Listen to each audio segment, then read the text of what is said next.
여러분 반갑습니다. 천만입니다. 다른 게 아니라 오늘은 삼전에 그 주총이 이제 다가오다 보니까 이제 삼성 사회이사 연임 비상에 대해서 그런 기사가 나오기 시작하고 있고요. 그 의결권을 자문사가 이제 반대 공고한 것 같아요. 그래서 그 내용에 대해서 한번 살펴보도록 할게요. 17일 날 이제 삼전 정기 주총회를 닷새 앞두고 삼전의 그 사회이사랑 감사위원 그 선임 안건이 예상치 못한 암투를 만난 것 같아요. 그 세계 1위 의결권 자문사가 있어요. ISS라는데 거기서 3전에 사회이사 3명의 그 재선임 및 감사위원 선임 안건에 대해서 반대를 공고한 것으로 나왔어요. 12일 날. 개정 상법 규정과 글로벌 의결권 자문사인 그 안건 반대 공고가 맞물리면서 3전의 이사회가 추천한 그 사회이사와 감사위원이 정기주주총회에서 부결되는 초유의 상황을 배제할 수 없게 됐다. 이런 얘기가 나오네요.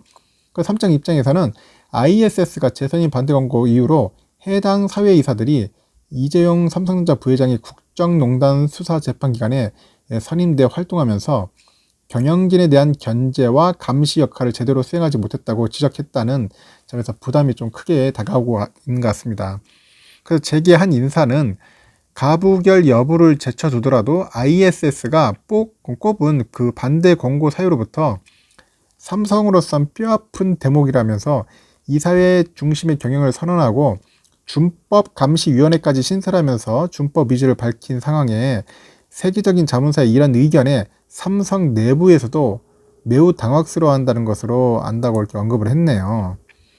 그 연임 반대 공고 대상은 2018년 그 3월 주총에서 선임돼 가지고 이달 22일로 임기가 만료되는 그 김종훈, 김선욱, 박병국 그 사회이사라고 하네요. 그래서 3전은 그 김종훈 사회이사하고 박병국 사회이사의 그 재선임 안건하고 김선욱 사회이사의 감사위원 선임 안건을 이번 주총에 상정을 했어요. 그래서 주총에서 사회이사 그 재선임 및 그 감사위원 선임 안건이 부결될 가능성을 배제할 수 있는 상황이고요.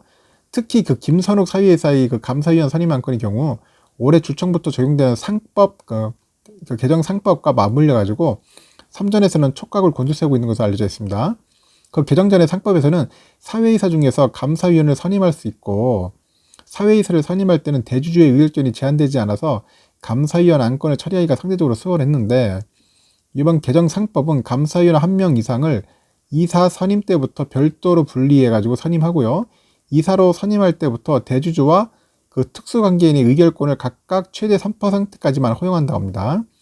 그럼 이재용 부회장을 비롯해서 그 3전 최대주주와 특수관계인 지분 의결권이 개정 상법에 따라서 감사위원 선임 안건에서는 각각 3%로 줄어들게 되죠. 그럼 영향력이 큰 IS의 관대 공고와 맞물려 가지고 부결 가능성이 커진 셈이라고 하는 겁니다. 그래서 역대 그 3전 주총에서 그 사내 사회이사나 그 감사위원 안건이 부결된 적은 아직 없었다고 합니다. 2018년 주총에서 삼성전자 그 CFO 그 최고 재무 책임자라고 하죠. CFO 그 출신의 그 이상훈 전 이사회 의장 선임 안건이 61.6%의 찬성률로 통과된 게 역대 최저 찬성률이라네요. 61%가 최저입니다. 최저. 당시 국민연금이 반대표를 행사했다고 합니다. 그래서 2019년에는 주총에서는 현재 이사회 의장인 박재환 당시 사회이사 재선임 안건에 대해서도 찬성률이 한 71.4%에 그쳤어요.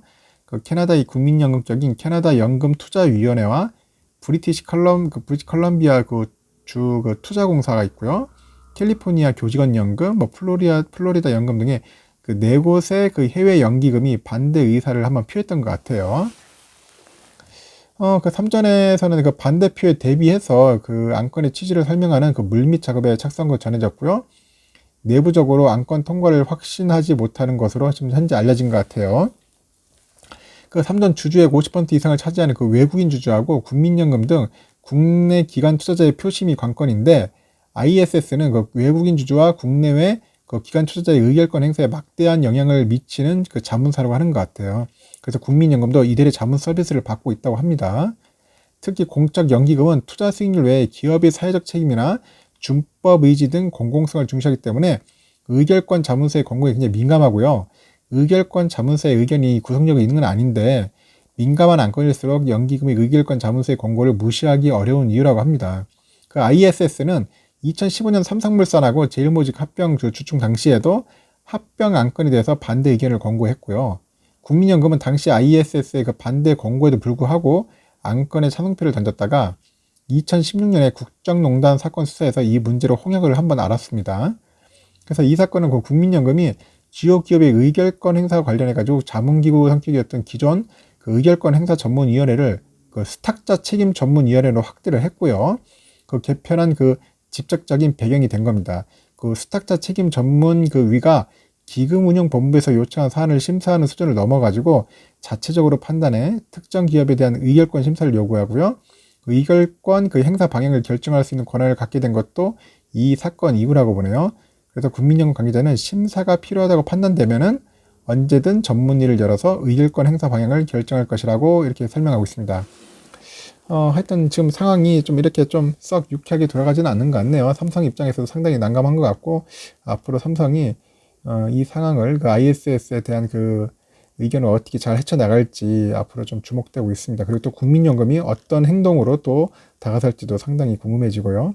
앞으로 주총 상당히 좀 흥미진진하게 되겠네요. 여러분들 한번 잘 참고하시고 그 삼전이 흘러가는 방향을 한번 잘 주목했으면 좋겠습니다. 이상 첨언전제였습니다.